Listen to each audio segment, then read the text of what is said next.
Bonjour, je m'appelle Meriem Bouamran et je travaille à l'UNESCO au sein du secteur des sciences dans le programme L'homme et la biosphère.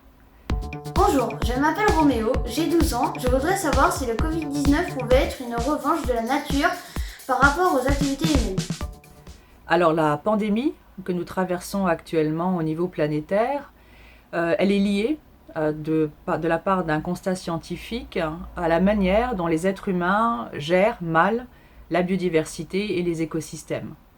En fait, les activités humaines détruisent les habitats des animaux et puis des activités et des pratiques comme l'élevage intensif font qu'il y a des connexions et des rapprochements plus fréquents, plus rapides entre la faune sauvage et les animaux domestiques, qui fait que les parasites, les épidémies peuvent se propager beaucoup plus facilement à l'être humain.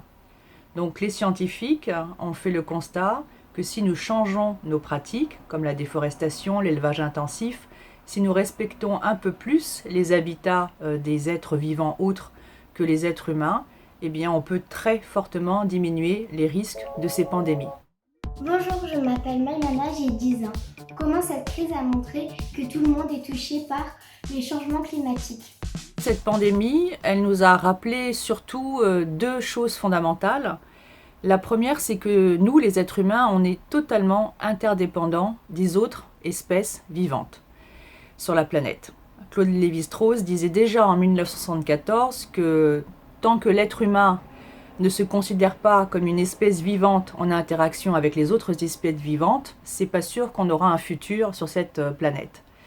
La deuxième chose essentielle qu'a montré cette crise, outre l'interdépendance que nous avons avec les autres espèces du monde vivant, c'est que nous sommes complètement interconnectés. Donc ce qui va se passer en Chine, en l'occurrence, va avoir un effet mondial. Et la crise de la biodiversité, comme la crise climatique, nous rappelle que notre destin en tant qu'être humain est lié aux uns aux autres. Donc nous dépendons les uns des autres, nous avons besoin les uns des autres. Ce lien est vital, est essentiel, et il nous appartient de définir ce lien comme un lien de solidarité, d'interdépendance positive pour s'entraider, et puis surtout pour que les mauvaises pratiques, les pratiques qui sont nuisibles à nous-mêmes et à la nature, soient arrêtées et qu'on puisse proposer des alternatives, et c'est ce que fait notamment l'UNESCO à travers ses programmes. Je m'appelle Jeanne, j'ai 13 ans et je voulais savoir si c'était trop tard pour imaginer une société plus respectueuse de la nature. Non, il n'est jamais trop tard pour inverser. Et c'est tout l'enjeu de cette crise, c'est qu'on prenne conscience de ce qui est en train de nous arriver, qu'on prenne le temps de réfléchir, qu'on prenne le temps de se rassembler. Mais dans les programmes de l'UNESCO, on voit bien qu'il y a des sociétés, qu'il y a des cultures qui sont respectueuses du vivant, de la biodiversité. Donc on peut s'inspirer de ces pratiques, on peut s'inspirer de ces connaissances et de ces savoirs.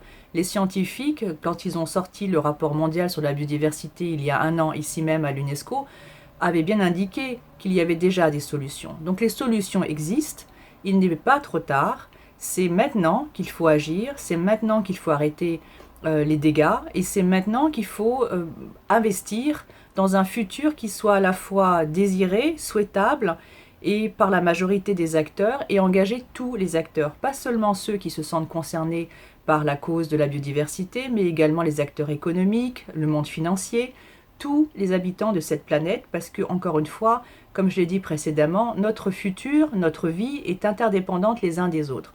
Donc la seule solution, c'est de travailler ensemble et que cette prise de conscience, elle soit collective. Bonjour, je m'appelle Nathan, j'ai 15 ans. Qu'est-ce que nous, les jeunes, pouvons faire pour changer la société au quotidien? Vous pouvez faire beaucoup. Vous êtes un acteur clé de ce changement, de cette transformation, de cette période de transition qui nous concerne tous. Vous pouvez faire des choix de consommation, des choix de travail. Vous avez un pouvoir en tant que citoyen et en tant que génération qui vont faire partie de ce changement. Et vous pouvez déjà, et vous le faites déjà, influencer les activités économiques par vos choix de consommation, par vos choix de production.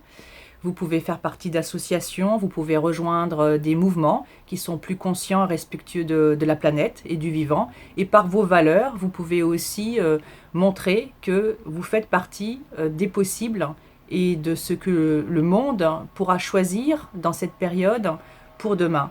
Ça veut dire qu'avec vos voix et avec aussi vos actions, votre engagement quotidien, vous pouvez faire partie de ce mouvement au niveau planétaire qui va faire que on va ouvrir des possibles et on va montrer qu'une alternative est complètement envisageable, non seulement envisageable, mais qu'elle peut déjà être là.